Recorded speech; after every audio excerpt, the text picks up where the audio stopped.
Now, you say that polling evidence suggests a majority in Scotland want a choice on independence.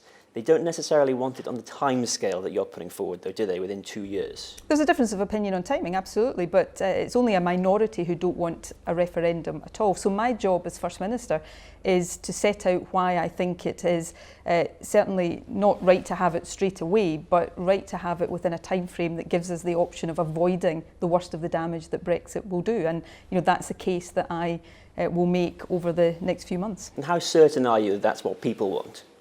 I think that case is there to be won with the Scottish people.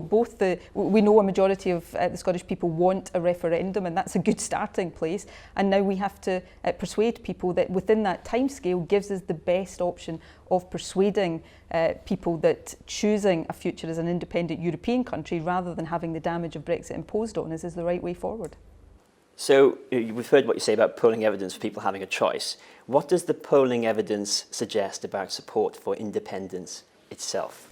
Most polls since 2014 show support for independence up on the level it was at on polling day in 2014, hovering just under 50%. And I think that is a good foundation and a good basis on which to make and win the case for independence. Almost all the polls overwhelmingly show more support for no than for yes, don't they? You recognise that? I recognise that those of us who support independence have still got work to do to make that case and to win that case. But we started out in advance of the 2014 referendum with support for independence around 30% and ended up at 45%. So going into another referendum with support for independence at 46, 47, 48%, which is where polls hover around, I think is a pretty good starting point. Do you see yourself as being out of step with public opinion? Look, I see myself as First Minister as having a responsibility to argue for what I think is right for the country. Ultimately, it's for people to decide.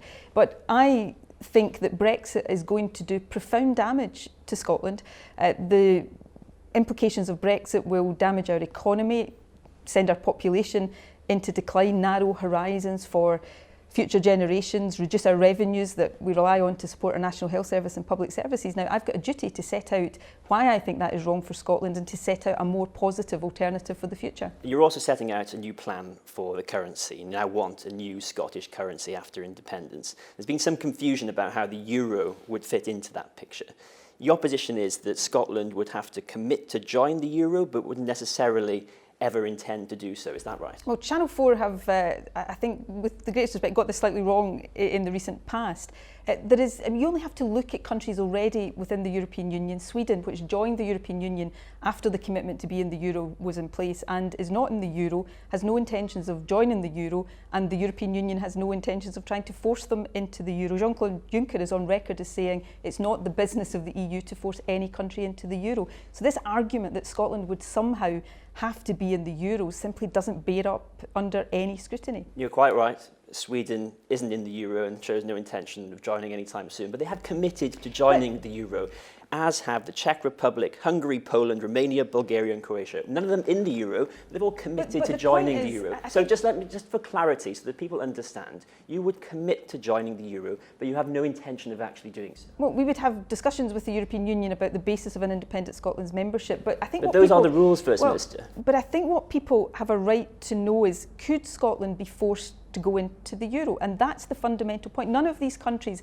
that you have just read out to me there is absolutely no suggestion by anybody that if they don't want to go into the euro, that anybody will force them into the euro. Absolutely, and Bulgaria have actually told us that they could stay out of the euro indefinitely. Well, isn't that the key point? But they've also said they're committed to joining the euro, which is the rules for membership. So you would be committed to join the euro. You don't seem to be willing to say that. For some reason, maybe you think it's politically toxic to do so. It's not politically toxic, but then say it. You have demonstrated that it doesn't mean very much if countries say, well, we've committed to something, but everybody knows that there's no way of forcing us to do it. So if it doesn't mean very much, you should have no objection to saying, those are the rules, that's what we'll do. We'll do the same as other countries. I'm not going to sit here right now and anticipate a discussion in the detail of a discussion that we would have with the European Union. The fundamental thing for Scotland is that we couldn't be forced to be in the euro, and I think that's what most people in Scotland would want to hear me address.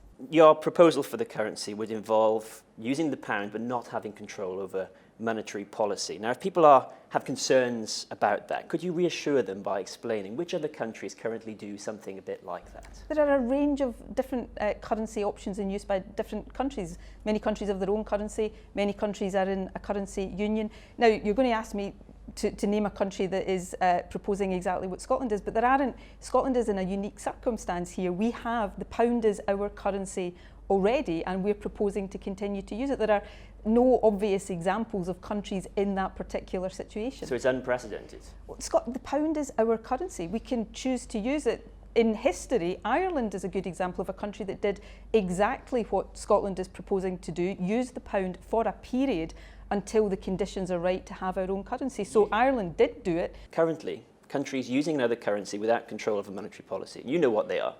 Ecuador, but they are not, Liechtenstein, Montenegro, but Panama. that is a facile argument, because these are countries using another country's currency. Scotland wouldn't be using another country's currency, we'd be using our own currency. The pound is our currency. But you wouldn't have already. Control of a monetary policy. Which is why the proposition that my party will debate at our conference tomorrow is looking at the conditions and the process that we would put in place to move, when the time is right, to an independent currency. But until such times as we do, we would use the currency that is already our currency. And I've just pointed to Ireland, the example of a country that did precisely that when it became independent as well. Is it a risk?